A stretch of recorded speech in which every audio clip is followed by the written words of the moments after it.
देखो बच्चों, Doppler effect के बचे हुए क्वेश्चन तो करेंगे, लेकिन उसके पहले हम एक बार डॉपलर इफेक्ट को प्रैक्टिकली सुन लेते हैं।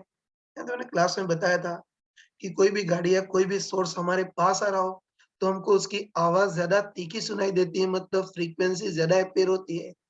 और वही गाड़ी या वही सोर्स अगर हमसे दूर जा रहा हो, तो हमको उसकी आवाज कम तीखी सुनाई देती है, मतलब उसकी फ्रीक्वेंसी या पिच कम अपीयर होता है। तो उसको तुम यहाँ प्रैक्टिकली भी सुन सकते हो, है ना। मैं स्टार्ट कर रहा हूँ।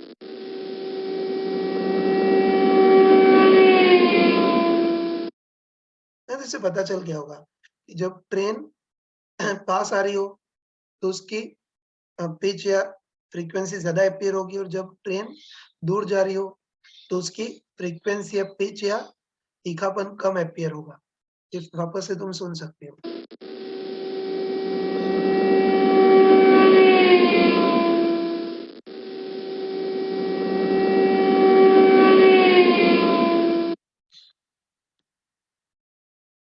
हाँ बच्चों, उसके बाद डॉपलर इफेक्ट, मैंने अगला कंसेप्ट ये बताया था कि डॉपलर इफेक्ट में अपीरेंट फ्रीक्वेंसी तो सोर्स और ऑब्जर्वर दोनों के मोशन पे डिपेंड करती है, लेकिन जो अपीरेंट वेवलेंथ होता है वो ओनली सोर्स के मोशन पे डिपेंड करता है, उसका ऑब्जर्वर से कोई लेना देना नहीं है ना। और यही बताया था कि कभी भी सोर्स हमारे पास आ रहा है तो वेवलेंथ कंप्रेस्ड हो जाती है, तो अपीरेंट वेवलेंथ घट जाती है। और कभी भी सोर्स हमसे दूर जा रहा होगा तो वेवलेंथ एक्सपेंड हो जाएगी, मतलब अपीरेंट वेवलेंथ बढ़ जाएगी। तो इसको भी हम एनिमेशन में देख सकते हैं ना। तो चलो मान लेते हैं ना, मान लेते हैं कि साउंड का सोर्स है जो शुरू में स्टेशनरी है। तो हमको पता है कि सोर्स स्टेशनरी हो तब तो चारों ओर बिल्कुल यूनिफॉर्म साउंड इमिट करेगा, तो तब तो चारों ओर वेवलेंथ यूनिफॉर्म ही होगा, है ना। मतलब आगे पीछे ऊपर नीचे सब जगह वेवलेंथ यूनिफॉर्म ही होगा, और कितना होगा, simply v by F naught ही होगा। ठीक है, लेकिन अब मान लेते हैं ना, अब मान लेते हैं कि साउंड का जो सोर्स है वो आगे की ओर मूव कर रहा है, तो साफ साफ दिख रहा है, साफ साफ दिख रहा है कि साउंड का सोर्स अगर आगे की ओर मूव करेगा, तो बता इधर की ओर तो वेवलेंथ कंप्रेस हो गए, इससे इधर एपिरियन वेवलेंथ घट जाएगा, और इधर वेवलेंथ एक्सपेंड हो गए, इससे इधर एपिरियन वेवलेंथ बढ़ जाएगा। तो ये चीज मैथमेटिकली देखी थी, लेकिन हम इसको ऐसे लॉजिकली ध्यान में रखेंगे, इस डायग्राम से ध्यान में रखेंगे, है तो देख सकते हो ना। तो इस एनिमेशन से साफ साफ देख सकते हैं ना, साफ साफ बोल सकते हैं कि जो एपिरियन वेवलेंथ होता है उसका ऑब्जर्वर से कोई लेना देना नहीं है। एपिरियन वेवलेंथ केवल सोर्स के मोशन पे डिपेंड करता है, और साफ साफ दिख रहा है कि होता सोर्स जिस डायरेक्शन में मूव कर रहा है, उस डायरेक्शन में तो वेवलेंथ कंप्रेस हो जाएंगे, मतलब एपिरियन वेवलेंथ घट जाएगा। और सोर्स जिस डायरेक्शन में मूव कर रहा है उसके अपोजिट साइड देखें, तो वहां वेवलेंथ एक्सपेंड हो जाएंगे, मतलब एपिरियन वेवलेंथ बढ़ जाएगा। उसको इस डायग्राम से हम क्लियरली देख सकते हैं।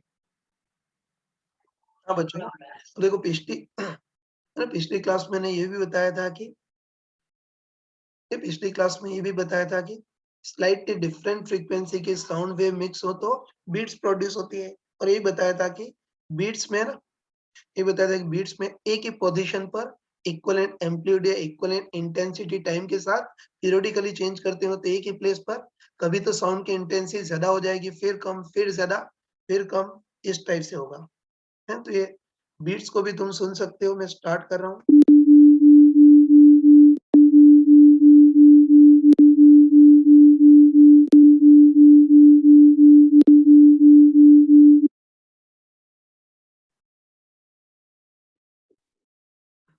हाँ बच्चों ना, अब देखो, है ना, अब देखो सिंपल हार्मोनिक मोशन में मैंने फोर्स ऑस्किलेशन बताया था, और उसमें रेजोनेंस के बारे में बताया था ना। मैंने बताया था कि अगर सोर्स की फ्रीक्वेंसी हो तो फोर्सिंग फ्रीक्वेंसी, है ना भाई, सोर्स की फ्रीक्वेंसी हो तो फोर्सिंग फ्रीक्वेंसी सिस्टम की नेचुरल फ्रीक्वेंसी से डिफरेंट हो, मतलब फोर्सिंग फ्रीक्वेंसी नेचुरल फ्रीक्वेंसी से कम या ज्यादा हो, तब तो बिल्कुल नॉर्मल टाइप के ऑस्किलेशन क्रिएट होते हैं, एम्पलीट्यूड भी मॉडरेट होता है। लेकिन है ना, लेकिन यही बताया था कि अगर है ना, अगर फोर्सिंग फ्रीक्वेंसी सिस्टम की नेचुरल फ्रीक्वेंसी से मैच कर गई, मतलब फोर्सिंग फ्रीक्वेंसी सिस्टम की नेचुरल फ्रीक्वेंसी के बराबर हो गई, तो अब सिस्टम का एम्पलीट्यूड बढ़ता ही जाता है, बढ़ता ही जाता है, और कुछ टाइम के बाद एबनॉर्मली बहुत ही लार्ज हो जाता है। और उस सिचुएशन को रेजोनेंस बोलते हैं ना। ये तुम देख सकते हैं ना, जैसे पहले फर्स्ट डायग्राम देखना, तो उनको दिख रहा होगा कि फर्स्ट डायग्राम में स्प्रिंग मास सिस्टम पर जो वाइब्रेटिंग फोर्स लगा रहे हैं वो धीरे-धीरे लगा रहे हैं, मतलब इसमें जो फोर्सिंग फ्रीक्वेंसी और नेचुरल फ्रीक्वेंसी से कम है, तो इसमें भी एम्पलीट्यूड बहुत मॉडरेट है। ऐसे ही थर्ड केस में देखना, इसमें जो वाइब्रेटिंग फोर्स लगा रहे हैं उस फोर्सिंग फ्रीक्वेंसी नेचुरल फ्रीक्वेंसी से ज़्यादा है, तो इसमें भी इसका एम्पलीट्यूड मॉडरेट है। लेकिन अब बीच वाले केस में देखना है ना तो बीच वाले केस में ना, बीच वाले केस में ये जो फोर्सिंग फ्रीक्वेंसी और स्प्रिंग मास सिस्टम की नेचुरल फ्रीक्वेंसी से मैच कर गई, और देख सकते हैं ना कि अगर forcing frequency spring mass system की नेचुरल फ्रीक्वेंसी मैच कर जाए तो स्प्रिंग मास सिस्टम का एम्पलीट्यूड बढ़ता जाएगा और कुछ टाइम के बाद इतना ज़्यादा हो जाएगा कि अपना डायग्राम ही छोटा पड़ने लगेगा, बहुत ज़्यादा हो जाएगा। तो रेजोनेंस में इस टाइप का कुछ होता है, या तो केवल बीच वाले डायग्राम को देखना। तो रेजोनेंस में ये होता है, फोर्सिंग फ्रीक्वेंसी नेचुरल फ्रीक्वेंसी के बराबर हो जाए तो सिस्टम का एम्पलीट्यूड बढ़ता जाता और फिर एब्नॉर्मली बहुत ही लार्ज हो जाता है। देखो रेजोनेंस के बारे में एक और चीज़ बता रहा हूँ, थोड़ी हिस्टोरिकल चीज़ है तो ध्यान रखा कि बहुत पुराने टाइम में, है ना?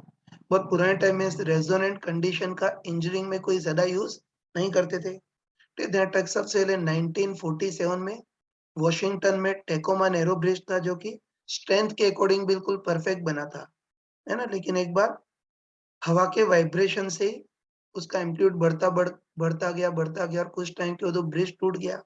अभी ब्रिज क्यों टूटा उसके पीछे थोड़ी डिटेल रिसर्च की गई, और फिर लोगों को ना फिर लोगों को पता चला कि एक्चुअली ये ब्रिज के आसपास हवा बह रही थी, और हवा थोड़ी-सी वाइब्रेटिंग टाइप से बह रही थी, और अनफॉर्च्यूनेटली, है ना? अनफॉर्च्यूनेटली हवा की जो ने सॉरी अनफॉर्च्यूनेटली हवा की जो फोर्सिंग फ्रीक्वेंसी वो ब्रिज की किसी न किसी एक नेचुरल फ्रीक्वेंसी से मैच कर गई, और उसके कारण रेजोनेंस क्रिएट हो गया, और उसके कारण उस ब्रिज का एम्पलीट्यूड बढ़ता ही गया और इतना ज़्यादा बढ़ गया कि कुछ टाइम के बाद वो टैकोमा नैरो ब्रिज अ, टूट गया, है ना? तो उसका वीडियो यहाँ देख सकते हो। एयर के वाइब्रेशन के कारण टूटा।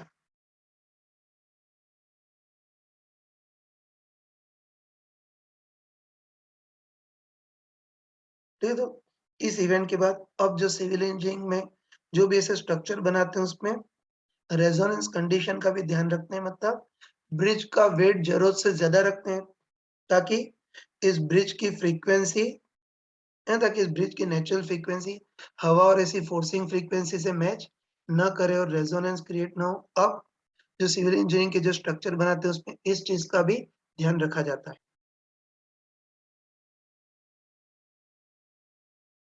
जितने भी क्वेश्चन किए उसमें साउंड सोर्स से ऑब्जर्वर तक डायरेक्ट पहुंचती थी, लेकिन कई बार ऐसा होता है कि साउंड सोर्स से ऑब्जर्वर तक डायरेक्ट नहीं पहुंचती है, उसकी जगह साउंड रिफ्लेक्ट होकर के सोर्स से ऑब्जर्वर तक पहुंचती है। ठीक है, तो देखते हैं कि कभी भी साउंड रिफ्लेक्ट होकर के सोर्स से ऑब्जर्वर तक पहुंचे, तो बस अब हमको पूछा जाता है कि इस आदमी को, इस ऑब्जर्वर को इस रिफ्लेक्टेड साउंड की फ्रीक्वेंसी कितनी एम्पियर होगी वो देखना है। और ये तुमने सुना होगा कि जो रिफ्लेक्टेड साउंड होती है उसको इको बोलते हैं, या हिंदी में प्रतिध्वनि बोलते हैं। कोई अभी तक साउंड सोर्स से ऑब्जर्वर तक डायरेक्ट जाती थी, लेकिन कई बार साउंड सोर्स से ऑब्जर्वर तक डायरेक्ट नहीं आती, रिफ्लेक्ट होकर के जाती है। तो देखते हैं कि कभी भी साउंड रिफ्लेक्ट हो तो फिर इस आदमी को रिफ्लेक्टेड साउंड की फ्रीक्वेंसी कितनी एम्पियर होगी वो देखना है। तो उसको समझने के लिए एक बहुत ऑर्डिनरी सा केस लेते हैं। ठीक, जैसे मान लेते हैं कि इधर कोई लाउड स्पीकर या कोई सोर्स है ना? इधर कोई लाउड स्पीकर या सोर्स है जो साउंड वेव निकाल रहा है, और देखो ये साउंड वेव से आगे जा रही है। अब इस साउंड वेव किसी मूविंग दीवार से रिफ्लेक्ट हो रही है ना वही कि साउंड वेव आगे की ओर जा रही है, ये साउंड वेव मूविंग दीवार से रिफ्लेक्ट हो रही है, और फिर रिफ्लेक्ट होकर के इस आदमी तक पहुंच रही है। तो बस हमको पूछा जाता है कि आदमी को इस रिफ्लेक्टेड साउंड या इस इको वाली साउंड की फ्रीक्वेंसी कितनी एम्पियर होगी वो पूछता है। सही है, तो ध्यान रखना इस बार साउंड सोर्स से दीवार तक जा रही है, फिर दीवार से रिफ्लेक्ट होकर के आदमी तक पहुंच रही है ना, तो बस हमको पूछता है कि इस आदमी को इस सॉरी हमको पूछता है कि आदमी को इस रिफ्लेक्टेड साउंड की फ्रीक्वेंसी कितनी एम्पियर होगी ये पूछता है। ठीक है, तो तुम अच्छे ध्यान रखना, तुम अच्छे ध्यान रखना, कि कभी भी हमको रिफ्लेक्टेड साउंड की फ्रीक्वेंसी पूछे तो इसको सॉल्व करने का सेट तरीका होता है। तो तुम देखते ही बताओ कि सबसे पहले साउंड लाउड स्पीकर से दीवार की ओर जा रही है, और तुम देखते ही बताओ। ये हम बोल सकते हैं कि पहले साउंड ये लाउड स्पीकर से दीवार की ओर जा रही है। ये तो हम बोल सकते हैं कि शुरू में साउंड लाउड स्पीकर से दीवार की ओर जा रही है, तो इस वाले पार्ट में तो लाउड स्पीकर सोर्स का काम करेगा और दीवार ऑब्जर्वर का काम करेगी। है तो ऐसे करते हैं कि पहले साउंड लाउड स्पीकर से दीवार की ओर जा रही है, तो इस वाले पार्ट में तो ये लाउड स्पीकर सोर्स का काम करेगा और दीवार ऑब्जर्वर का काम करेगी। तो बताओ लाउड स्पीकर ओरिजिनली मान लेते हैं 400 हर्ट्ज फ्रीक्वेंसी की साउंड निकाल रहा है, तो बताओ इस दीवार को एपिरेंट फ्रीक्वेंसी कितनी एपियर होगी? F naught into V minus V open V minus V S. और चलो मान लेते हैं कि सबकी वैल्यू रखने पर दीवार पर एपिरेंट फ्रीक्वेंसी 450 आ गई है, तो मान लेते हैं कि ये मान लेते हैं कि फॉर्मूला रखने पर दीवार पर एपिरेंट फ्रीक्वेंसी 450 हर्ट्ज ये आ गई। तो ये बोल सकते हैं कि पहले साउंड लाउड स्पीकर से दीवार की ओर जा रही है, तो इसमें लाउड स्पीकर सोर्स का काम करेगा और दीवार ऑब्जर्वर का काम करेगी। तो सोर्स ओरिजिनली 400 हर्ट्ज फ्रीक्वेंसी की साउंड निकाल रहा है, तो दीवार को एपिरेंट फ्रीक्वेंसी कितनी एपियर होगी? F naught into V minus V open V minus V S. मान लेते हैं कि सॉल्व करने पर 450 हर्ट्ज ये आ गया, तो बस दीवार को एपिरेंट फ्रीक्वेंसी इतनी एम्पियर होगी। अब बताओ, अब ये साउंड रिफ्लेक्ट होगी, और बताओ रिफ्लेक्ट होने के बाद अब साउंड किधर से किधर जा रही है? दीवार से आदमी की ओर जा रही है। बस हम पक्का बोल सकते हैं कि रिफ्लेक्ट होने के बाद अब साउंड दीवार से आदमी की ओर जा रही है, तो इस वाले पार्ट में दीवार जो है वो सोर्स का काम करेगी और जो आदमी है वो ऑब्जर्वर का काम करेगा। तो बस तुम बताओ कि दीवार को साउंड की फ्रीक्वेंसी कितनी एम्पियर हो रही है? 450 हर्ट्ज। तो बताओ इस आदमी को साउंड की एपिरेंट फ्रीक्वेंसी कितनी एपियर होगी? 450 into further V minus V open V minus V S. बस इस टाइप से हम बोल सकते हैं कि इस बार फ्रीक्वेंसी एक बार नहीं दो बार चेंज होगी। है, तो ध्यान रखना कि अभी तो मैंने मूर्खों टाइप से, ध्यान रखना कि अभी तो मैंने मूर्खों टाइप से रिफ्लेक्टेड साउंड की फ्रीक्वेंसी को इतना डिटेल में बता दिया, लेकिन अब अगर क्वेश्चन आ गया तो उसको बिल्कुल देखते ही इजीली कर सकते हैं, है ना? तो हमको पूछता है कि ये साउंड रिफ्लेक्ट होकर के आदमी तक पहुंच रही है, आदमी को रिफ्लेक्टेड साउंड की फ्रीक्वेंसी कितनी एम्पियर होगी ये पूछता है।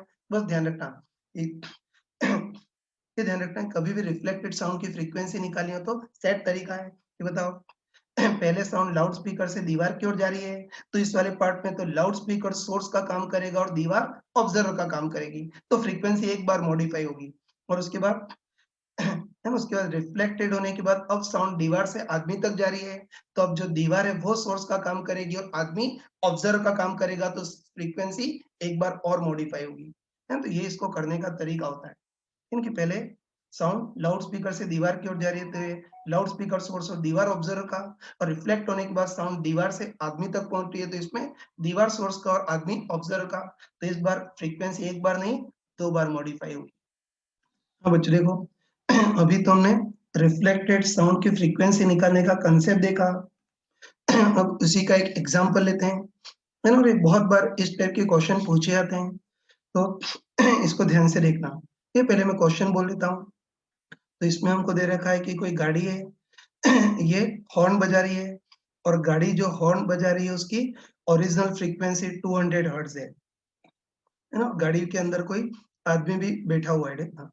अब हमको दे रखा है कि गाड़ी u equal to 4 metre per second की वेलोसिटी से आगे की ओर जा रही है, और साउंड की स्पीड तो नॉर्मली 320 मीटर पर सेकेंड होती है ना? तो वही गाड़ी 4 मीटर पर सेकेंड की वेलोसिटी से आगे की ओर जा रही है, तो देखो इतना तुम कॉमन सेंस से बोल सकते हो कि गाड़ी की वेलोसिटी u इक्वल, है ना? गाड़ी की वेलोसिटी u है, तो उसके अंदर बैठे हुए आदमी की भी वेलोसिटी u ही होगी, ठीक है? अब देखो आदमी को इस हॉर्न की, है ना, आदमी को इस हॉर्न की डायरेक्ट साउंड भी मिलेगी, और कुछ साउंड, है ना, हॉर्न से निकलने वाली कुछ साउंड वेव ऐसी होंगी जो आगे की ओर जाएंगी, फिर सामने कोई दीवार है उससे साउंड वेव रिफ्लेक्ट भी होंगी और ये रिफ्लेक्टेड होकर के भी आदमी तक पहुंचेंगी। है, तो हम बोल सकते हैं कि आदमी को है ना, आदमी को हॉर्न की डायरेक्ट साउंड भी सुनाई देगी और इस दीवार से रिफ्लेक्टेड साउंड भी सुनाई देगी। तो हमको पूछा है कि आदमी को हॉर्न की जो डायरेक्ट साउंड सुनाई देगी उसकी फ्रीक्वेंसी कितनी एम्पियर होगी? फिर दीवार से जो रिफ्लेक्टेड साउंड होगी उसकी फ्रीक्वेंसी कितनी अपीयर होगी, और इस बार दोनों साउंड वेव मिक्स भी होंगी तो बीट्स भी प्रोड्यूस होंगे। तो आदमी को बीट फ्रीक्वेंसी कितनी सुनाई देगी वो देखना है ना। स्टार्ट करते हैं, ध्यान से देखना। ये तो इस पे हमको दे रखा है कोई गाड़ी है जो हॉर्न बजा रही है, इसकी ओरिजिनल फ्रीक्वेंसी एफ नॉट है और ये गाड़ी u equal to 4 metre per second की वेलोसिटी से आगे की ओर मूव कर रही है। सामने कोई दीवार भी है, ठीक है। तो इतना तो हम कॉमन सेंस से बोल सकते हैं कि गाड़ी की वेलोसिटी u है, तो उसके अंदर बैठे हुए आदमी या पैसेंजर की वेलोसिटी भी u ही होगी, ठीक है। अब देखो ये जो पैसेंजर है उसको हॉर्न की डायरेक्ट साउंड भी सुनाई देगी और दीवार से रिफ्लेक्टेड साउंड भी सुनाई देगी। बस एक तो डायरेक्ट साउंड की फ्रीक्वेंसी, रिफ्लेक्टेड साउंड की फ्रीक्वेंसी, और फिर दोनों में डिफरेंस मतलब बीट फ्रीक्वेंसी कितनी होगी वो देखना है ना। स्टार्ट करते हैं। तो बस तुम बताओ, ये गाड़ी हॉर्न बजा रही है, तो बताओ इस आदमी को एक तो गाड़ी की डायरेक्ट साउंड सुनाई देगी। सबसे पहले हमको देखना है कि आदमी को गाड़ी की जो डायरेक्ट साउंड सुनाई देगी उसकी फ्रीक्वेंसी कितनी एम्पियर होगी वो देखना है। ये तो हम कॉमन सेंस से बोल सकते हैं, है ना। कॉमन सेंस से बोल सकते हैं कि बताओ ये हम कॉमन सेंस से बोल सकते हैं कि बताओ गाड़ी या सोर्स की वेलोसिटी u है और अंदर बैठे हुए पैसेंजर की वेलोसिटी u है, तो बताओ जो डायरेक्ट साउंड होगी उसकी तो फ्रीक्वेंसी एफ नॉट ही सुनाई देगी, है ना। तो बच्चों बोल सकते हैं यार, ये तो हम बोल सकते हैं कि गाड़ी का हॉर्न जो है वो साउंड प्रोड्यूस कर रहा है तो सोर्स का काम करेगा, तो हम पक्का बोल सकते हैं कि गाड़ी का जो हॉर्न है उसकी भी वेलोसिटी u है और अंदर बैठे हुए पैसेंजर की वेलोसिटी u ही है। तो हम बोल सकते हैं कि जो डायरेक्ट साउंड आएगी, है ना, वो हॉर्न की जो डायरेक्ट साउंड आएगी उसमें तो सोर्स की वेलोसिटी भी उतनी है और ऑब्जर्व की वेलोसिटी भी उतनी है, और हमको पता है कि सोर्स और ऑब्जर्व की वेलोसिटी सेम हो तो फ्रीक्वेंसी में कोई चेंज नहीं आता। ये मतलब बोल सकते हैं कि है ना, हम कंफर्म बोल सकते हैं कि हॉर्न की जो डायरेक्ट साउंड होगी उसमें तो सोर्स और ऑब्जर्व की वेलोसिटी सेम होगी, इसलिए फ्रीक्वेंसी में कोई चेंज नहीं आएगा। इसलिए आदमी को हॉर्न की जो डायरेक्ट साउंड होगी, है ना, आदमी को हॉर्न की जो डायरेक्ट साउंड आएगी उसकी तो फ्रीक्वेंसी एफ नॉट ही अपीयर होगी। तो आगे बताऊंगा नहीं, ध्यान रखना कि जो डायरेक्ट साउंड है, सॉरी बच्चों बीच में डिस्टर्बेंस था, फिर हम क्लियरली बोल सकते हैं कि इसको हॉर्न की जो डायरेक्ट साउंड आएगी उसमें तो सोर्स की वेलोसिटी उतनी होगी और ऑब्जर्व की वेलोसिटी भी उतनी होगी, तो फ्रीक्वेंसी में कोई चेंज नहीं होगा। इसलिए आदमी को हॉर्न की जो डायरेक्ट साउंड आएगी उसकी तो फ्रीक्वेंसी बिंदास एफ नॉट ही अपीयर होगी। ये तो कोई छोटा बच्चा ही बोल सकता है, हाँ। लेकिन साथ में इस आदमी को दीवार से रिफ्लेक्टेड साउंड भी मिलेगी, है ना। साथ में इस आदमी को दीवार की दीवार से रिफ्लेक्टेड साउंड भी मिलेगी। तो अब हमको देखना है कि इस रिफ्लेक्टेड साउंड की फ्रीक्वेंसी इसको कितनी अपीयर होगी वो देखना है। तो देखो रिफ्लेक्टेड साउंड की फ्रीक्वेंसी निकालना हम देख चुके हैं ना, है ना। तो वही रिफ्लेक्टेड साउंड की फ्रीक्वेंसी निकालना हम देख चुके हैं, ये तो हमको अच्छे पता है।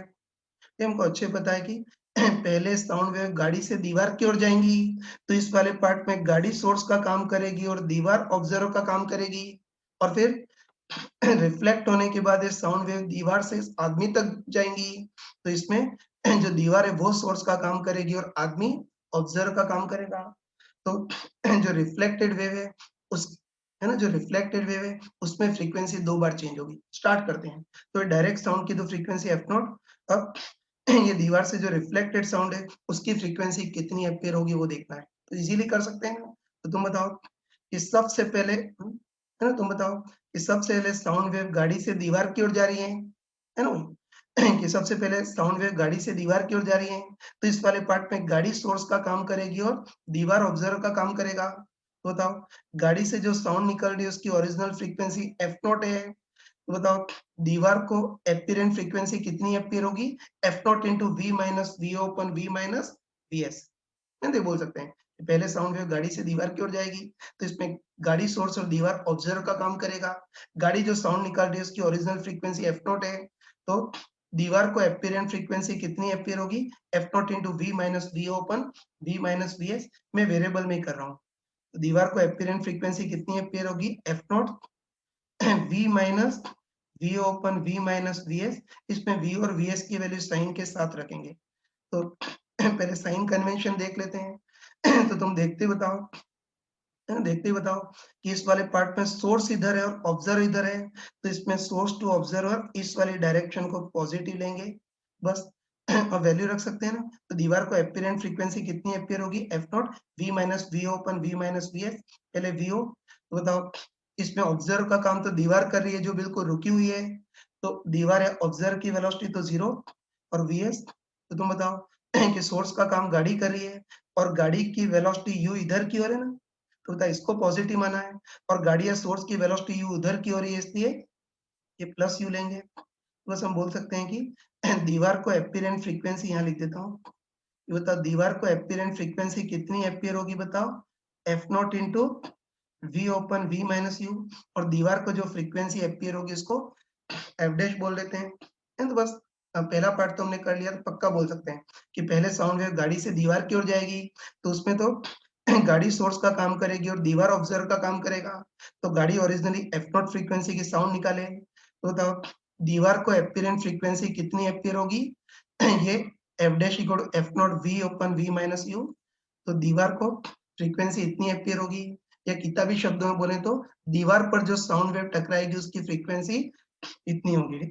अब बताओ अब ये साउंड वेव रिफ्लेक्ट होंगी, है ना, बताओ अब ये साउंड वेव रिफ्लेक्ट होंगी, और रिफ्लेक्ट होकर के अब साउंड वेव दीवार से आदमी की ओर जा रही है, तो इस वाले पार्ट में अब दीवार सोर्स का काम करेगा और ये जो आदमी है वो ऑब्जर्व का काम करेगा, है ना, तो ये ध्यान रखना, जब साउंड वेव रिफ्लेक्ट होगी और रिफ्लेक्ट होने के बाद अब साउंड वेव दीवार से आदमी की ओर जा रही है, तो अब ये जो दीवार है वो सोर्स का काम करेगा और ये जो आदमी है पैसेंजर है वो ऑब्जर्वर का काम करेगा।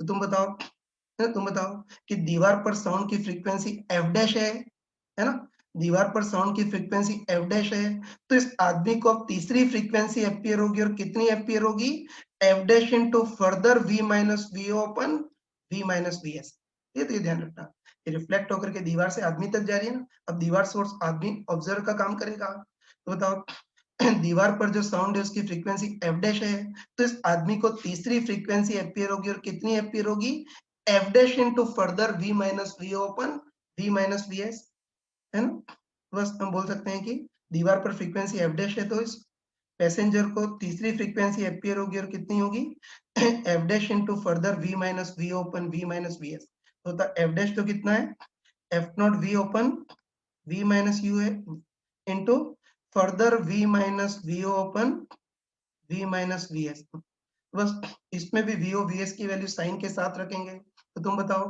है ना, तुम बताओ कि अब सोर्स इधर है और ऑब्जर्व इधर है ना, बोल सकते हैं ये जो सेकेंड पार्ट है ना, जो सेकेंड पार्ट है उसमें अब सोर्स इधर है और ऑब्जर्व इधर है, तो अब सोर्स टू ऑब्जर्वर इस वाली डायरेक्शन को पॉजिटिव लेंगे, तो बस बोल सकते हैं कि आदमी को एपियरेंट फ्रीक्वेंसी कितनी एपियर होगी, एफ डैश, है ना, F dash into further V minus V open V minus V S, तो पहले वीओ मतलब इस ऑब्जर्वर की वेलोसिटी, तो बताओ अभी सोर्स टू ऑब्जर्वर इस डायरेक्शन को पॉजिटिव माना है, जबकि ऑब्जर्वर की वेलोसिटी यू ऐसी अपोजिट में है, इसलिए माइनस यू, और वी एस, तो इसमें सोर्स का काम दीवार कर रही है जो रुकी हुई है, तो बताओ वी एस 0 हो जाएगा।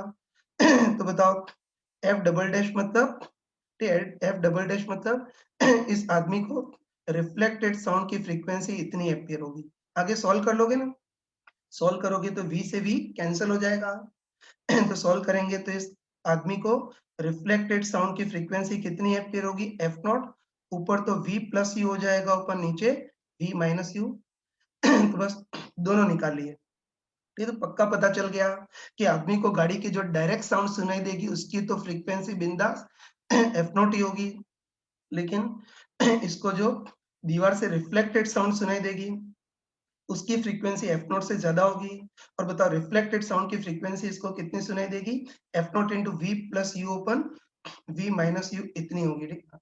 तो बस तुम आराम से बताओ कि आदमी तक एक गाड़ी की डायरेक्ट साउंड भी आएंगी और दीवार से रिफ्लेक्टेड साउंड भी आएंगी, और दोनों साउंड वेव मिक्स भी होंगी, तो बस दोनों साउंड वेव मिक्स भी होंगी मतलब अब बीट्स भी प्रोड्यूस होगी, तो बस कह सकते हैं ना, तो मैं लिख देता हूँ, ये तो हम बोल सकते हैं कि आदमी को हॉर्न की डायरेक्ट साउंड भी आएगी और दीवार से रिफ्लेक्टेड साउंड भी मिलेंगी, और दोनों साउंड वेव मिक्स भी होंगी मतलब बीट्स भी प्रोड्यूस होगी, तो हमको देखना है कि बीट फ्रीक्वेंसी कितनी होगी वो देखना है, तो बताओ बीट फ्रीक्वेंसी सिंपली इन दोनों फ्रीक्वेंसी के गैप के बराबर, तो बीट फ्रीक्वेंसी कितनी होगी, ये रिफ्लेक्टेड साउंड की फ्रीक्वेंसी माइनस डायरेक्ट साउंड की फ्रीक्वेंसी, बस बीट फ्रीक्वेंसी कितनी होगी, रिफ्लेक्टेड साउंड की फ्रीक्वेंसी माइनस डायरेक्ट साउंड की फ्रीक्वेंसी, है ना। तो रिफ्लेक्टेड साउंड की फ्रीक्वेंसी इतनी है ना, रिफ्लेक्टेड साउंड की फ्रीक्वेंसी इतनी है माइनस डायरेक्ट साउंड की फ्रीक्वेंसी एफ नॉट।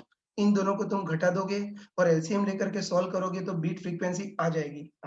लेकिन देखो इस बार तुमको साफ साफ दिख रहा होगा कि इस बार भी जो यू है वो वी की तुलना में बहुत ही कम है ना। तो तुम साफ साफ देख सकते हो इस बार भी गाड़ी की जो वेलोसिटी u है वो v के कंपैरिजन में बहुत ही स्मॉल है।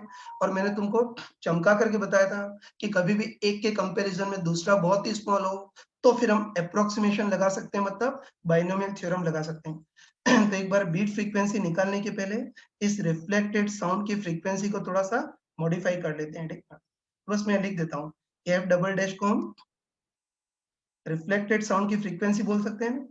तो द रिफ्लेक्टेड साउंड की फ्रीक्वेंसी कितनी है, F naught V plus U open V minus U. और हमको साफ साफ पता है कि इस बार साउंड की स्पीड वी की तुलना में गाड़ी की स्पीड u बहुत ही स्मॉल है, एक के कंपैरिजन में दूसरा बहुत ही स्मॉल हो, तो हम बाइनोमियल अप्रोक्सीमेशन लगा सकते हैं, ठीक है। बस मैंने तुमको सॉरी मैंने तुमको अभी चमका कर बताया था कि कभी भी कोई चीज a प्लस बी की फॉर्म में हो तो वही बाइनोमियल के लिए बड़ी चीज को जबरदस्ती कॉमन लेंगे। तो इसमें बड़ी चीज क्या है, साउंड की स्पीड v, इसको जबरदस्ती कॉमन लेंगे तो अंदर कितना आएगा 1 प्लस यू बाई वी, और इधर भी v को जबरदस्ती कॉमन लेंगे तो 1 माइनस यू बाई वी आएगा, है ना। चलो इधर सॉल्व कर रहा हूं मैं। ये तो बस हम बोल सकते हैं कि रिफ्लेक्टेड साउंड की फ्रीक्वेंसी कितनी एम्पियर होगी, सॉल्व करेंगे तो v से v कैंसल, तो रिफ्लेक्टेड साउंड की फ्रीक्वेंसी कितनी होगी एफ नॉट, ये v से v कैंसल तो इधर 1 प्लस यू बाई वी। और बताओ इस नमूने को ऊपर ट्रांसफर करेंगे तो 1 माइनस यू बाई वी की पावर -1। अब बताओ अब बाइनोमियल लगा सकते हैं ना, बताओ 1 प्लस एक्स की पावर n की फॉर्म में आ गया, जहां ये चीज 1 से बहुत स्मॉल है तो बाइनोमियल लगा सकते हैं। तो बाइनोमियल के अकॉर्डिंग 1 माइनस एक्स की पावर n को 1 माइनस एन एक्स, तो 1 माइनस एन का काम -1 और x का काम u बाय वी, तो था माइनस माइनस का प्लस हो गया, तो नमूना कितना बन गया 1 प्लस यू बाय वी। मैं लिख देता हूं कि रिफ्लेक्टेड साउंड की फ्रीक्वेंसी कितनी एम्पियर होगी एफ नॉट, ये 1 प्लस यू बाय वी तो है ही, और ये नमूना भी 1 प्लस यू बाय वी हो गया, तो इनका मल्टीप्लाई करेंगे तो 1 प्लस यू बाय वी का स्क्वायर। अब बताओ वापस बाइनोमियल लगा सकते हैं, है ना। तो हम वापस बाइनोमियल लगा सकते हैं, तो तब वापस 1 प्लस एक्स की पावर n की फॉर्म में हो गया, इसको 1 प्लस एन एक्स, तो 1 प्लस एन का काम तो 2 और x का काम u बाय वी। बस अब हम बोल सकते हैं, है ना, हम बोल सकते हैं कि रिफ्लेक्टेड साउंड की फ्रीक्वेंसी, है ना, रिफ्लेक्टेड साउंड की फ्रीक्वेंसी अप्रोक्सीमेटली कितनी होगी F naught into 1 plus 2 U by V, या चलो एफ नॉट का मल्टीप्लाई करें तो रिफ्लेक्टेड साउंड की फ्रीक्वेंसी कितनी होगी F naught plus F naught into 2 U by V. बस अब बीट फ्रीक्वेंसी निकाल सकते हैं ना, बस तुम, है तुम बहुत इजीली बताओ, है तुम डायरेक्टली बताओ कि आदमी को गाड़ी की जो डायरेक्ट साउंड सुनाई, सॉरी, आदमी को हॉर्न की जो डायरेक्ट साउंड सुनाई देगी उसकी तो फ्रीक्वेंसी बिंदास एफ नॉट एम्पियर होगी, और जो रिफ्लेक्टेड साउंड सुनाई देगी उसकी frequency approximately F naught plus F naught into 2 U by V. बताओ दोनों साउंड मिक्स होंगी मतलब बीट भी प्रोड्यूस होगी, तो तब बीट फ्रीक्वेंसी कितनी होगी, सिंपली इन दोनों की फ्रीक्वेंसी के गैप के बराबर। तो बताएं इन दोनों फ्रीक्वेंसी का अगर गैप या इन दोनों फ्रीक्वेंसी का अगर माइनस करेंगे तो एफ नॉट से एफ नॉट कैंसल, तो बीट फ्रीक्वेंसी कितनी आ जाएगी F naught into 2 U by V. या चलो छोटे बच्चों टाइप से यहाँ लिख देता हूँ, ठीक है, छोटे बच्चों टाइप से लिख देता हूँ कि बताओ आदमी को गाड़ी की डायरेक्ट साउंड भी सुनाई देगी जिसकी frequency F not, reflected sound की फ्रीक्वेंसी, रिफ्लेक्टेड साउंड भी सुनाई देगी उसकी फ्रीक्वेंसी इतनी है, दोनों साउंड मिक्स होगी तो बीट्स भी सुनाई देगी। और बताओ बीट फ्रीक्वेंसी कितनी होगी, सिंपली इनके गैप के बराबर, तो बीट फ्रीक्वेंसी कितनी होगी रिफ्लेक्टेड साउंड की फ्रीक्वेंसी माइनस डायरेक्ट साउंड की फ्रीक्वेंसी।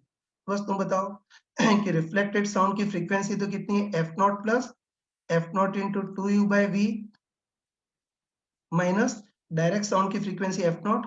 तो बस सॉल्व करेंगे तो एफ नॉट से एफ नॉट कैंसिल हो गया। तो इससे हम बोल सकते हैं कि आदमी को बीट फ्रीक्वेंसी कितनी एम्पियर होगी, बताओ F naught into 2 U by V. तो तुम बताओ इसमें भी वही जादुई आंसर आ गया, है ना। बताओ ये ट्यूनिंग फॉर्क वाले क्वेश्चन में भी यही आ रहा था और इसमें भी, है ना, इसमें भी वही जादुई आंसर आ गया। तो बस अब तुम ध्यान रखना, ठीक, ध्यान रखना कि अब अगर अपने सामने क्वेश्चन आ गया ना, है ना, ध्यान रखना कि अब अपने सामने क्वेश्चन आ गया मतलब गाड़ी u की स्मॉल वेलोसिटी से मूव कर रही है ना, ध्यान रखना कि अब अगर क्वेश्चन अपने सामने आ गया मतलब गाड़ी u की स्मॉल वेलोसिटी से मूव कर रही है, तो बताओ अंदर बैठे हुए पैसेंजर को हॉर्न की डायरेक्ट साउंड भी सुनाई देगी और दीवार से रिफ्लेक्टेड साउंड भी सुनाई देगी, दोनों साउंड मिक्स होंगी तो बीट प्रोड्यूस होगी। बस इस केस में अब अगर हमको बीट फ्रीक्वेंसी पूछे, है ना, इस क्वेश्चन में अब अगर हमको बीट फ्रीक्वेंसी पूछे तो अब गधों टाइप से इतना पूरा डिटेल लिखने की जरूरत नहीं, बस हम मेडिकल के बच्चों टाइप से डायरेक्ट कह सकते हैं कि इस क्वेश्चन में भी बीट फ्रीक्वेंसी कितनी आएगी, F naught into two U by V. बस अब तो डायरेक्ट वैल्यू रखेंगे तो बताओ एफ नॉट कितना है 200 हर्ट्ज टू यू गाड़ी की स्पीड, तो गाड़ी की स्पीड 4 अपन वी साउंड की स्पीड कितनी है 320।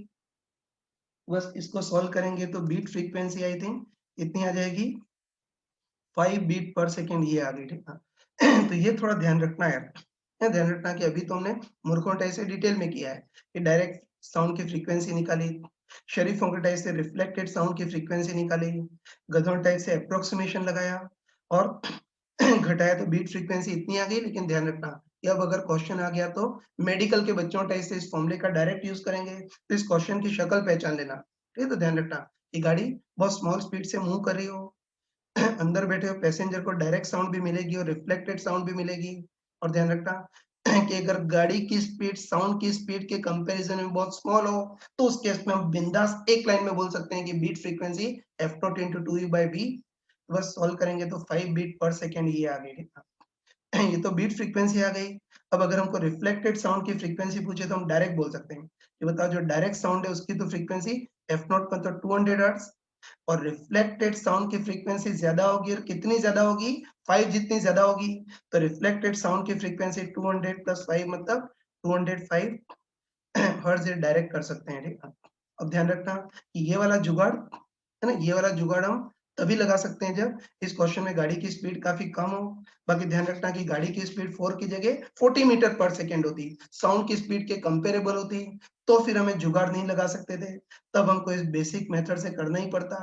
और अगर गाड़ी की स्पीड साउंड की स्पीड के कंपेरेबल हो तो बस उसमें फिर हम यहीं तक छोड़ना पड़ेगा, तब फिर ये अप्रोक्सीमेशन काम नहीं करेंगे, मतलब बेसिक से करना पड़ेगा, है। तो ध्यान रखना कि अब कब हमको जुगाड़ यूज करना और कब बेसिक यूज करना और स्मार्टनेस तुम में होनी चाहिए। मैंने सारे टाइप की चीजें बता दी। हाँ बच्चों, इसका एक एनसीईआरटी की बुक का एक क्वेश्चन करते हैं, देखते हैं कि तुम चालाकी लगा पाते हो या नहीं, ध्यान से देखना, ठीक है। एनसीईआरटी की बुक का ही क्वेश्चन है, तो इसमें हमको दे रखा है कि कोई चमगादड़ है ना, तो कोई बैट है जो अल्ट्रासोनिक साउंड निकाल रहा है जिसकी ओरिजिनल फ्रीक्वेंसी 40 किलोहर्ट्ज है ना। अब हमको दे रखा है कि बैट इस किसी फिक्स दीवार की ओर मूव कर रहा है और बैट की जो स्पीड है वो साउंड की स्पीड की 3% है, मतलब 0.03 भी इतनी है ना।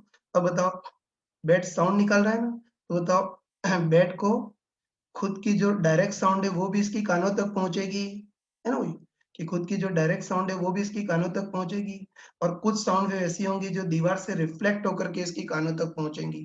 तो बस हमको देखते हो, और तुम बताओ कि दोनों साउंड मिक्स भी होंगी मतलब बीट्स भी प्रोड्यूस होगी, तो इस बार बीट फ्रीक्वेंसी कितनी होगी वो देखना है, ठीक है। तो बस तुम देखते ही बताओ, तुम देखते ही बताओ कि इसमें ये जुगाड़ काम कर जाएगा या नहीं कर जाएगा, बताओ। सेम वही का वही तो क्वेश्चन है, ये तुम खुद बताओ कि बैट को जो डायरेक्ट साउंड सुनाई देगी उसकी तो फ्रीक्वेंसी एफ नॉट ही होगी, है ना। जो डायरेक्ट साउंड है उसमें जो उसका जो मुंह होगा वो सोर्स का काम करेगा और उसके कान होंगे वो ऑब्जर्व का काम करेंगे, तो मुंह और कान की वेलोसिटी सेम होती है, मतलब जो डायरेक्ट साउंड होगी उसमें तो सोर्स ऑब्जर्व की वेलोसिटी सेम होगी, मतलब हम बोल सकते हैं कि इस बैट को जो डायरेक्ट साउंड सुनाई देगी उसकी तो फ्रीक्वेंसी एफ नॉट ही होगी, और कुछ साउंड ऐसी होंगी जो दीवार से रिफ्लेक्ट होकर के इसकी कानों तक पहुंचेंगी, और रिफ्लेक्टेड साउंड की जब फ्रीक्वेंसी निकालोगे तो यही की यही रामायण चलेगी।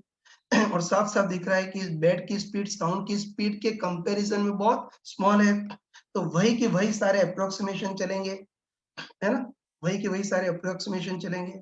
बस हम बोल सकते हैं कि डायरेक्ट साउंड भी इसकी कानों तक पहुंचेगी और रिफ्लेक्टेड साउंड भी कानों तक पहुंचेगी, दोनों साउंड मिक्स भी होंगी मतलब बीट्स भी प्रोड्यूस होगी, बीट फ्रीक्वेंसी कितनी होगी वो देखना है। बस हम शक्ल देखते ही समझ गए कि इस बार भी बिल्कुल सेम वही का वही क्वेश्चन है ना? सेम वही का वही क्वेश्चन है, बस मेडिकल के बच्चों टाइप से हम बिंदास बोल सकते हैं कि इस बार भी बीट फ्रीक्वेंसी का वही जादुई आंसर आएगा। मतलब इस बार भी बीट फ्रीक्वेंसी बिंदास एफ नॉट इंटू 2u/v होगी। तो बस एफ नॉट तो ये जो है ना, वही एफ नॉट तो कितना है 40 किलोहर्ट्ज और 2 u इस बैट की स्पीड 0.03v अपन v साउंड की स्पीड। इसको सॉल्व कर लेना।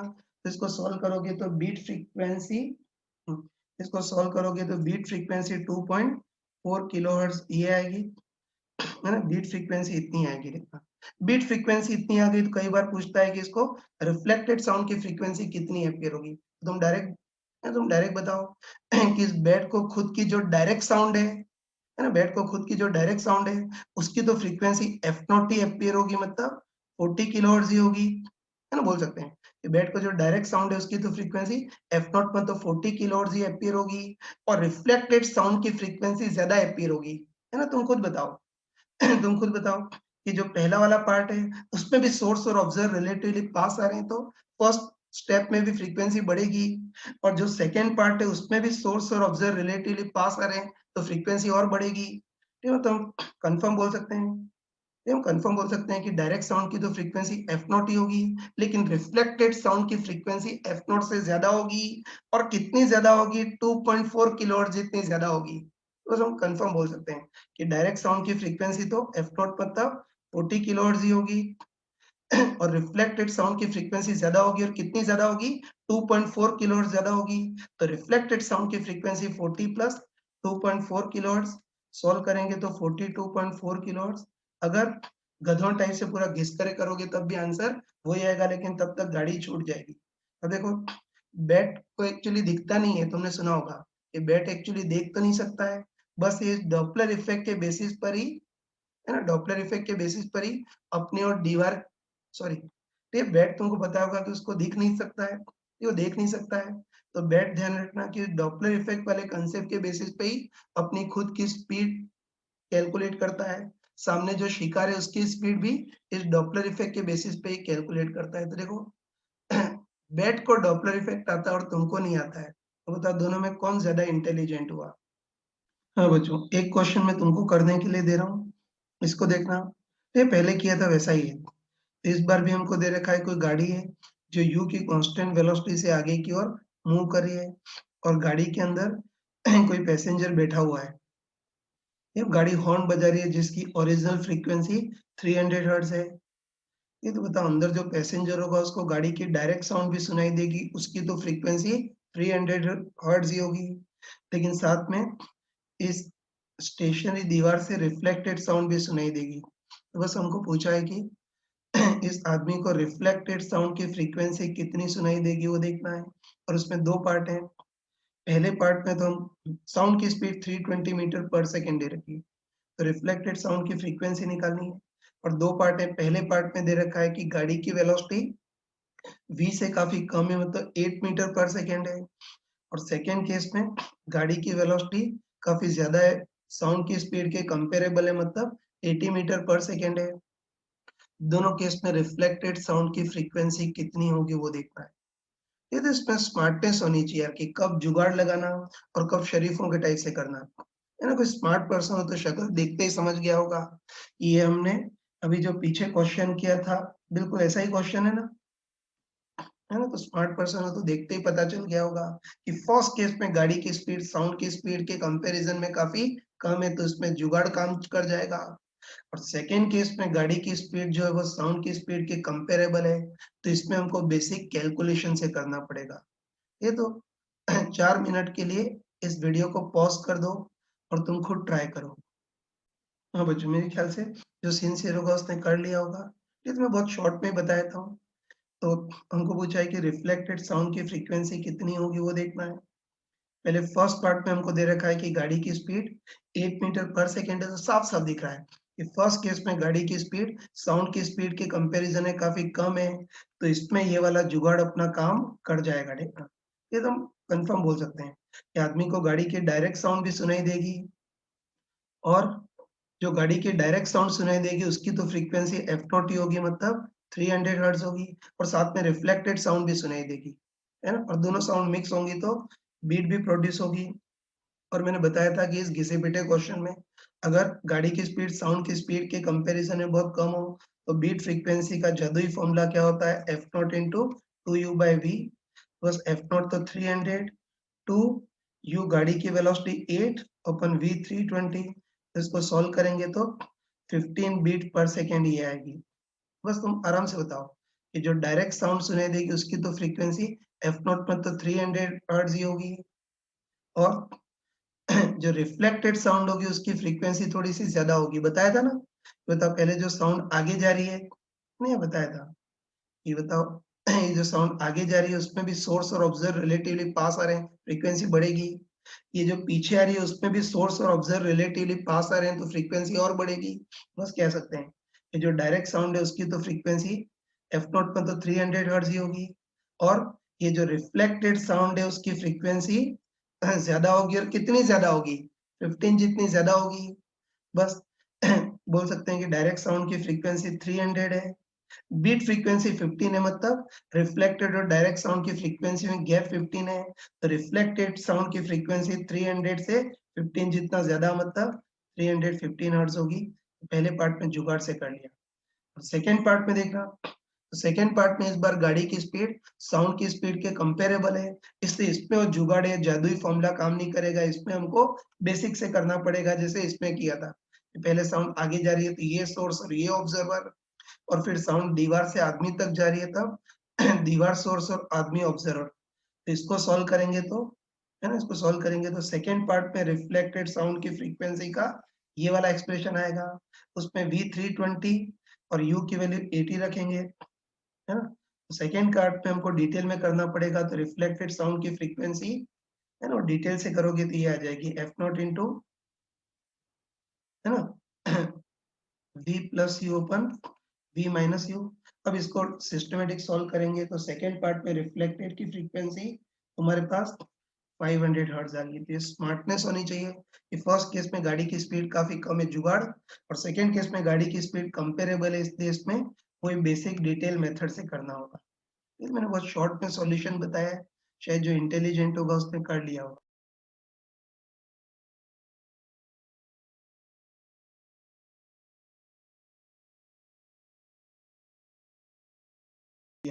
हाँ बच्चों, अभी तो हमने कैलकुलेशन पे बेस्ड क्वेश्चन किए, अब इसमें कई बार कोई लॉजिकल क्वेश्चन आते हैं, ये भी तुमको करने हैं। ये तो क्वेश्चन ढंग से सुन लेना। तो इसमें हमको दे रखा है कोई सोर्स है जो मान लेते हैं कि ओरिजिनली एफ नॉट फ्रीक्वेंसी की साउंड निकाल रहा है, और हमको दे रखा है कि सोर्स इस सर्कुलर पाथ में यू की कांस्टेंट स्पीड से ऐसे सर्कुलर पाथ में चक्कर लगा रहा है, दिख रहा है ना? तो एक सोर्स है जो यू की कांस्टेंट स्पीड से सर्कुलर पाथ में चक्कर लगा रहा है ना, वही क्लॉकवाइज डायरेक्शन में घूम रहा है, और हमको दे रखा है कि इसी प्लेन में, है ना, इसी प्लेन में सेंटर से कुछ डिस्टेंस पर इधर कोई ऑब्जर्वर है जो बिल्कुल रुका हुआ है, मतलब स्टेशनरी है, ठीक है? तो ध्यान रखना, ये सोर्स एफ नॉट फ्रीक्वेंसी के साउंड निकाल रहा है जो एंटी क्लॉकवाइज डायरेक्शन में सर्कुलर पाथ, सॉरी क्या बोल गया है, source original frequency F not emit कर रहा है, और ये सर्कुलर पाथ में से क्लॉकवाइज डायरेक्शन चक्कर लगा रहा है, और जो ऑब्जर्वर है उसी प्लेन में कोई डिस्टेंस पर इधर है ना? तो बस हमको देखना है कि इस ऑब्जर्वर को साउंड की फ्रीक्वेंसी मैक्सिमम, है ना, सोर्स की किस पोजीशन पर ऑब्जर्वर को साउंड की फ्रीक्वेंसी सबसे ज्यादा अपीयर होगी, और सोर्स की किस पोजीशन पर ऑब्जर्वर को साउंड की फ्रीक्वेंसी सबसे मिनिमम अपीयर होगी, वो देखना है ना? 4 ऑप्शन दे रखे हैं, सोच के बताओ तुम। हाँ बच्चों, मेरे ख्याल से कर लिया होगा, एक बार देख लेते हैं। ये तो हमको दे रखा है कि source originally F not frequency की साउंड निकल रहा है, और ऐसे सर्कुलर पाथ में क्लॉकवाइज डायरेक्शन चक्कर लगा रहा है, ऑब्जर्वर उसी प्लेन में इधर बिल्कुल स्टेशनरी है। बस ऑब्जर्वर को साउंड की फ्रीक, है ना, सोर्स की किस पोजीशन पर ऑब्जर्वर को साउंड की फ्रीक्वेंसी मैक्सिमम अपीयर होगी और कब मिनिमम अपीयर होगी वो देखना है। ये तो उसके लिए सेट तरीका होता है। उसके लिए हम क्या करते हैं, इस ऑब्जर्व वाले पॉइंट से इस सर्किल पर टेंजेंट डालते हैं, है ना? तो ये करते हैं कि ऑब्जर्वर वाली पोजीशन से इस सर्किल पर टेंजेंट डालते हैं तो दो टेंजेंट बनेंगे ना। देखो हम कॉमन सेंस से बोल सकते हैं कि बताओ जब सोर्स इस टेंजेंशियल पोजीशन पर हो, क्लॉकवाइज घूम रहा है ना, बोल सकते हैं कि जब सोर्स इस टेंजेंशियल पोजीशन पर हो तब इसकी वेलोसिटी u पूरी पूरी ऑब्जर्वर की ओर होगी, है तो ये बोल सकते हैं कि जब सोर्स इस टेंजेंशियल पोजीशन पर हो तो इसकी पूरी पूरी वेलोसिटी u ऑब्जर्वर की ओर होगी। तो बस बोल सकते हैं कि इस इंस्टेंट पर जो सोर्स है वो मैक्सिमम वेलोसिटी से ऑब्जर्वर के पास आ रहा है, तो इस टाइम पर ऑब्जर्वर को साउंड की फ्रीक्वेंसी सबसे ज्यादा अपीयर होगी। और बताओ, ये बताओ सोर्स घूमते घूमते जब इस टेंजेंशियल पोजीशन पे पहुंचेगा तब इसकी वेलोसिटी टेंजेंशियल इधर की ओर होगी ना, क्लॉकवाइज घूम रहा है, तो जब सोर्स इस टेंजेंशियल पोजीशन पर पहुंचेगा तब इसकी वेलोसिटी टेंजेंशियल इधर की ओर होगी। तो बताओ, ये जो है ना बी जो इंस्टेंट है, इस इंस्टेंट पर बताओ सोर्स ऑब्जर्वर से मैक्सिमम वेलोसिटी से दूर जा रहा है, तो इस इंस्टेंट पर इस ऑब्जर्वर को अपीयरेंट फ्रीक्वेंसी मिनिमम अपीयर होगी।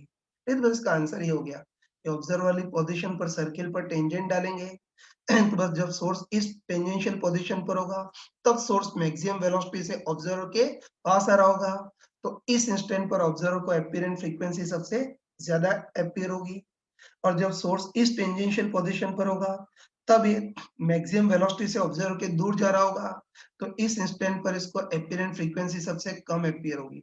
और बताओ, ये जो सी और डी पोजीशन है है ना, बताओ सी और डी पोजीशन, इसको देखते हैं, तो तुम खुद बताओ कि सी और डी पोजीशन पर तो इस सोर्स की वेलोसिटी इस मिलाने वाली लाइन के परपेंडिकुलर होगी। बताओ, सी पोजीशन पर इसकी वेलोसिटी टेंजेंशियली नीचे की ओर और इस डी पोजीशन पर वेलोसिटी टेंजेंशियली ऊपर की ओर है ना, तो बताओ सी और डी पोजी सी और डी पोजीशन पर तो इस सोर्स की वेलोसिटी मिलाने वाली लाइन के बिल्कुल परपेंडिकुलर होगी, तो वेलोसिटी का मिलाने वाली लाइन के अलोंग कंपोनेंट बिल्कुल जीरो हो जाएगा।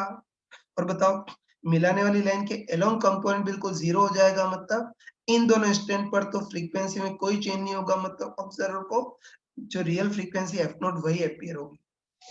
अब देखो, इतना क्लियर बताने के बाद भी मूर्ख लोग कैसे करते हो सुन लेना, है ना। मूर्ख लोग ये सोचते हैं कि जब सोर्स इस पोजीशन सी पर होगा तो ऑब्जर्वर के सबसे ज्यादा पास होगा, है ना, गधे इस टाइप से करते हैं कि जब सोर्स पोजीशन सी पर होगा तब ये सोर्स ऑब्जर्वर के सबसे ज्यादा पास होगा, तो इस इंस्टेंट पर इसको अपीयरेंट फ्रीक्वेंसी सबसे ज्यादा। और जब सोर्स डी पोजीशन पर होगा तो ऑब्जर्वर से सबसे दूर होगा, तो तब इस ऑब्जर्वर को अपीयरेंट फ्रीक्वेंसी सबसे कम अपीयर होगी। बताओ सही या गलत, बुरी तरह से गलत, है ना। तो डॉपलर इफेक्ट के स्टार्टिंग में डॉपलर डॉपलर इफेक्ट के स्टार्टिंग में ही बताया था कि डॉपलर इफेक्ट वाले फॉर्मूले के अकॉर्डिंग जो अपीयरेंट फ्रीक्वेंसी होती है वो सोर्स और ऑब्जर्वर की मिलाने वाली लाइन के अलोंग जो वेलोसिटी है उस पर डिपेंड करती है, बाकी अपीयरेंट फ्रीक्वेंसी सोर्स और ऑब्जर्वर की डिस्टेंस या रिलेटिव सेपरेशन पर बिल्कुल डिपेंड नहीं करती है। हाँ बच्चों, डॉपलर इफेक्ट का एक लास्ट लॉजिकल क्वेश्चन करते हैं, ये भी आई थिंक 2016 के जे एडवांस में पूछा गया था, ध्यान से देख लेना।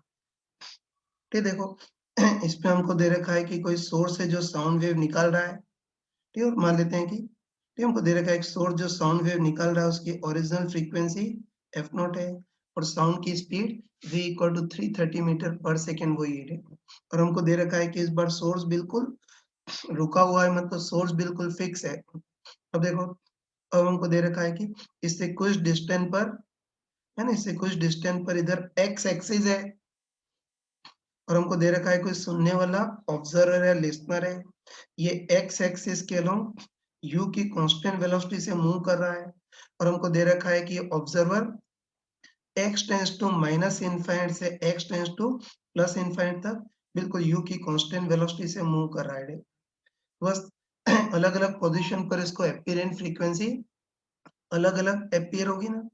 बस हमको दे रखा है कि जो ऑब्जर्वर है वो x tends to minus infinite से स्टार्ट हो रहा है, u की कांस्टेंट वेलोसिटी से मूव कर रहा है, तो हमको देखना है कि इस ऑब्जर्वर को जो अपीयरेंट फ्रीक्वेंसी डिटेक्ट होगी उसका टाइम के साथ रफली ग्राफ कैसा होगा वो देखना है ना। स्टार्ट करते हैं, यहाँ कोई फॉर्मूला नहीं, बिल्कुल लॉजिकली करेंगे, तो हिम्मत करके स्टार्ट करते हैं। ठीक, फिर स्टार्ट करते हैं। देखो, सबसे पहले observer x tends to minus infinite पर है ना, सबसे शुरू में observe x tends to minus infinite पर है और ये u की वेलोसिटी से एक्स एक्सिस के अलोंग मूव कर रहा है, तो अभी उस सोर्स को एपिरेंट फ्रीक्वेंसी कितनी एम्पियर होगी वो देखना है ना? अभी इसको एपिरेंट फ्रीक्वेंसी कितनी एम्पियर होगी वो देखना है। तो तुम साफ-साफ बताओ, है ना? साफ-साफ देख कर बताओ कि अभी ऑब्जर्वर यू वेलोसिटी से ऐसे मूव कर रहा है ना, तो बताओ अभी इसकी वेलोसिटी पूरी मिलाने वाली लाइन के अलोंग नहीं होगी, वेलोसिटी इस मिलाने वाली लाइन से टेढ़ी होगी। तो तुमको क्लियरली बताया था कि वेलोसिटी अगर मिलाने वाली लाइन से टेढ़ी हो, तो पूरी वेलोसिटी फ्रीक्वेंसी को चेंज नहीं करती है, इसका मिलाने वाली लाइन के अलोंग कंपोनेंट ही फ्रीक्वेंसी को चेंज करता है। बस तुम कॉमन सेंस बताओ कि इसकी वेलोसिटी एक्स एक्सिस के अलोंग यू है, ये एंगल थीटा हो, तो वेलोसिटी का मिलाने वाली लाइन के अलोंग कंपोनेंट कितना होगा? यू cos थीटा इतना होगा, है ना? यही फ्रीक्वेंसी को चेंज करेगा। तो हम लॉजिकली बोल सकते हैं ना, लॉजिकली बोल सकते हैं कि बताओ जब observer x tends to minus infinite पर हो, तो ये वाला एंगल बिल्कुल नेग्लिजिबल होगा, है ना? हम ये बोल सकते हैं कि जो observer x tends to minus infinite तो बहुत ही दूर हो, तो ये वाला, है ना? तब ये वाला एंगल बिल्कुल नेग्लिजिबल होगा, टेंड्स टू 0 होगा। एंगल टेंड्स टू 0 तो cos थीटा टेंड्स टू 1, मतलब वेलोसिटी u है तो इसका मिलाने वाली लाइन के अलोंग कंपोनेंट भी अप्रोक्सीमेटली u ही होगा। ये तो फालतू u cos थीटा और मैथमेटिकली किया, तुम लॉजिकली बोल सकते हो। बता शुरू में ऑब्जर्वर इन, है ना? शुरू में observer x tends to minus infinite पे है, मतलब बहुत ज़्यादा दूर है, तो बहुत ज़्यादा दूर है तो बताओ अभी मिलाने वाली लाइन का x एक्सिस से एंगल बिल्कुल नेग्लिजिबल होगा। तो अभी इसकी वेलोसिटी u है, तो वेलोसिटी का मिलाने वाली लाइन के अलोंग कंपोनेंट भी अप्रोक्सीमेटली u ही होगा, क्योंकि अभी ये वाला एंगल बिल्कुल नेग्लिजिबल होगा। बोल सकते हैं कि जब ये इनफिनिट पर हो, तब ये एंगल बिल्कुल नेग्लिजिबल है, तो इसकी वेलोसिटी u है, तो वेलोसिटी का मिलाने वाली लाइन के अलोंग कंपोनेंट भी अप्रोक्सीमेटली u होगा। और बताओ अभी ये जो ऑब्जर्वर है वो मैक्सिमम वेलोसिटी से सोर्स के पास आ रहा है, तो अभी इसको एपिरेंट फ्रीक्वेंसी सबसे ज्यादा अपीयर होगी, सही है ना? बोल सकते हैं कि भले डिस्टेंस कितनी है उससे कोई मतलब नहीं है, लेकिन अभी ऑलमोस्ट पूरी वेलोसिटी मिलाने वाली लाइन के अलोंग है, मैक्सिमम वेलोसिटी से सोर्स के पास आ रहा है, इसलिए अभी एपिरेंट फ्रीक्वेंसी सबसे ज्यादा अपीयर होगी, है तो अभी एपिरेंट फ्रीक्वेंसी सबसे ज्यादा अपीयर होगी। और कितनी अपीयर होगी वो देख सकते हो ना, वही डॉपलर इफेक्ट का फॉर्मूला लगा देना। तो अपीरेंट फ्रीक्वेंसी कितनी अपीयर होगी? F naught we minus VO देखोगे तो माइनस यू थे, V plus U by we. ये पूरा एक्सप्लेन नहीं कर रहा हूँ, समझ सकते हो कि अभी ऑलमोस्ट पूरी वेलोसिटी मिलाने वाली लाइन के अलोंग है, मैक्सिमम वेलोसिटी से सोर्स के पास आ रहा है, तो अभी एपिरेंट फ्रीक्वेंसी मैक्सिमम होगी, और डॉपलर इफेक्ट का फॉर्मूला लगाओगे तो F naught into V plus U by V इतनी आएगी। अब ये और आगे जाएगा, तो तुम बताओ कि अब जैसे-जैसे आगे जाएगा, है ना? तुम देख सकते हो कि मतलब ऑब्जर्वर जैसे-जैसे आगे जाएगा, अब ये मिलाने वाली लाइन का एक्स एक्सिस से एंगल बढ़ेगा, है ना? तो ये बोल सकते हैं कि ऑब्जर्वर जैसे-जैसे आगे जाएगा, ऑब्जर्वर जैसे-जैसे आगे जाएगा वैसे-वैसे इस मिलाने वाली लाइन का एक्स एक्सिस से एंगल बढ़ेगा, तो एंगल बढ़ेगा तो वेलोसिटी का मिलाने वाली लाइन के अलोंग कंपोनेंट घटेगा, या मैथमेटिकली भी कर सकते हो कि वेलोसिटी u, तो इसका मिलाने वाली लाइन के along component u cos theta, तो तब ये ऑब्जर्वर जैसे जैसे आगे जाएगा, है ना? वैसे वैसे मिलाने वाली लाइन का एक्स एक्सिस से एंगल थीटा बढ़ेगा तो cos थीटा घटेगा, तो वेलोसिटी का मिलाने वाली लाइन के अलोंग कंपोनेंट भी घटेगा। मतलब अब ये जो ऑब्जर्वर है वो सोर्स की ओर कम वेलोसिटी से पास आ रहा है, कम वेलोसिटी पास आ रहा है, तो एपिरेंट फ्रीक्वेंसी थोड़ी सी कम हो जाएगी। ये क्या हो रहा है? एपिरेंट फ्रीक्वेंसी थोड़ी सी कम हो जाएगी, ये बोल सकते हैं, ठीक है? बाकी मैथमेटिक्स नहीं, लॉजिकली बोल सकते हैं कि ऑब्जर्वर जैसे से आगे जाएगा एंगल बढ़ेगा तो वेलोसिटी का मिलाने वाली लाइन के अलोंग कंपोनेंट घटेगा। अब ऑब्जर्वर कम वेलोसिटी से सोर्स के पास आ रहा है, तो अब एपिरेंट फ्रीक्वेंसी थोड़ी कम होगी। और तुम बताओ कि जब ये ऑब्जर्वर बिल्कुल नियरेस्ट पोजीशन से पास होगा, है ना? तो हम बोल सकते हैं कि जब जब ऑब्जर्वर बिल्कुल नियरेस्ट पोजीशन से पास होगा, तो उस टाइम पर तो इसकी पूरी वेलोसिटी मिलाने वाली लाइन के परपेंडिकुलर होगी, तो तब इस इंस्टेंट पर तो वेलोसिटी का मिलाने वाली लाइन के अलोंग कंपोनेंट बिल्कुल जीरो हो जाएगा, मतलब इस बार ऑब्जर्वर बिल्कुल जीरो वेलोसिटी से सोर्स के पास आ रहा है, मतलब इस बार ऑब्जर्वर का मिलाने वाली लाइन के अलोंग कोई वेलोसिटी नहीं है। इस इंस्टेंट पर इसको ओरिजिनल फ्रीक्वेंसी एफ नॉट ही अपीयर होगी, है तो ये बोल सकते हैं कि नियरेस्ट पोजीशन पे इसकी पूरी पूरी वेलोसिटी मिलाने वाली लाइन के बिल्कुल परपेंडिकुलर है। तो वेलोसिटी का मिलाने वाली लाइन के अलोंग कंपोनेंट बिल्कुल जीरो है, और मिलाने वाली लाइन के अलोंग कंपोनेंट जीरो है, मतलब इस इंस्टेंट पर फ्रीक्वेंसी में कोई चेंज नहीं होगा। इसको ओरिजिनल फ्रीक्वेंसी एफ नॉट ही अपीयर होगी। और बताओ, अब ये दूर चला गया है, ये तो बताओ अभी दूर चला गया है, मतलब अब ये जो ऑब्जर्वर है वो सोर्स से दूर भाग रहा है ना?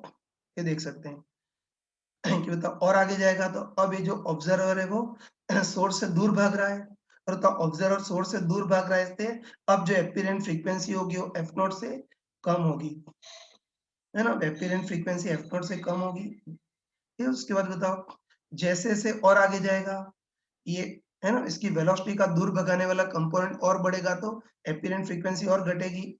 और चलो अब मान लेते हैं कि ठीक, ये क्या हो रहा है? अब मान लेते हैं कि observer x tends two plus infinite पर पहुंच गया है। ये तुम कॉमन सेंस से बताओ कि अगर observer x tends two plus infinite पर पहुंच जाए तो बताओ वापस ये वाला एंगल बिल्कुल नेग्लिजिबल होगा, उसकी वेलोसिटी u है, तो वेलोसिटी का मिलाने वाली लाइन के अलोंग कंपोनेंट भी u हो जाएगा। तो बताओ इस इंस्टेंट पर ऑब्जर्वर मैक्सिमम वेलोसिटी से सोर्स से दूर भाग रहा है, तो इस इंस्टेंट पर एपिरेंट फ्रीक्वेंसी मिनिमम होगी। और डॉपलर इफेक्ट का फॉर्मूला लगाओगे तो इस बार एपिरेंट फ्रीक्वेंसी कितनी आएगी, F naught into V minus you by V इतनी आएगी, है ना? फॉर्मूला लगा सकते हो। तो बस इसका ग्राफ इस टाइप का होगा, जब observe x tends to minus infinite पे होगा तो पूरी पूरी u वेलोसिटी पास आ रहा होगा, मैक्सिमम रेट से पास आ रहा होगा, एपिरेंट फ्रीक्वेंसी सबसे ज्यादा होगी। फिर वेलोसिटी का मिलाने वाली लाइन के अलोंग कंपोनेंट घटेगा तो एपिरेंट फ्रीक्वेंसी भी घटेगी। जब ऑब्जर्वर नियरेस्ट पोजीशन पर होगा तब इसकी वेलोसिटी मिलाने वाली लाइन के बिल्कुल परपेंडिकुलर हो जाएगी, तो वेलोसिटी का मिलाने वाली लाइन के अलोंग कंपोनेंट जीरो, तो इस टाइम इस इंस्टेंट पर इसको original frequency F not detect होगी। और अब ये सोर्स के रिस्पेक्ट में दूर जा रहा है तो एपिरेंट फ्रीक्वेंसी घटेगी। और जब प्लस इनफिनिट पर होगा तो ऑलमोस्ट पूरी पूरी वेलोसिटी दूर भगाने वाली होगी, मतलब इस इंस्टेंट पर सबसे ज्यादा वेलोसिटी से सोर्स से दूर भाग रहा होगा, तो एपिरेंट फ्रीक्वेंसी मिनिमम होगी। और अगर डॉपलर इफेक्ट वाला फॉर्मूला लगाओगे तो minimum apparent frequency F naught we minus you by we ये हो जाएगी। तो ये हमने पूरा ग्राफ बना दिया। अब देखो इतना क्लियर बताया फिर भी मूर्ख लोग क्या करते हो देखते हैं। मूर्ख लोग इस टाइप से होते हैं कि यहाँ ऑब्जर्वर सोर्स से सबसे ज्यादा दूर है, सबसे दूर है मतलब एपिरेंट फ्रीक्वेंसी सबसे कम होगी। यहाँ नियरेस्ट पोजीशन पर है तो एपिरेंट फ्रीक्वेंसी सबसे ज्यादा, और फिर यहाँ कम। बताओ सही है गलत? गलत है यार, ये ना मैंने पहले ही बताया था, इस एग्जांपल में चमका कर बताया है ना, और यहाँ मुझे वापस बताना पड़ रहा है। ठीक, तो मैंने तुमको चमका कर बताया था कि डॉपलर इफेक्ट के फॉर्मूले के अकॉर्डिंग जो एपिरेंट फ्रीक्वेंसी होती है वो सोर्स और ऑब्जर्वर की मिलाने वाली लाइन के अलोंग वेलोसिटी पे डिपेंड करती है। सोर्स और ऑब्जर्वर के बीच आपस में डिस्टेंस से सेपरेशन पर बिल्कुल डिपेंड नहीं करती है ना? जो सेपरेशन पर डिपेंड करता है वो फ्रीक्वेंसी नहीं होती है, वो तो इंटेंसिटी या लाउडनेस होती है। नहीं तो डॉपलर इफेक्ट वाला पार्ट टोटली कंप्लीट हो गया, मतलब साउंड वेव वाला चैप्टर अपना पूरा कंप्लीट हो गया। अब कहीं से भी क्वेश्चन आ गए तुम इजीली कर सकते हो।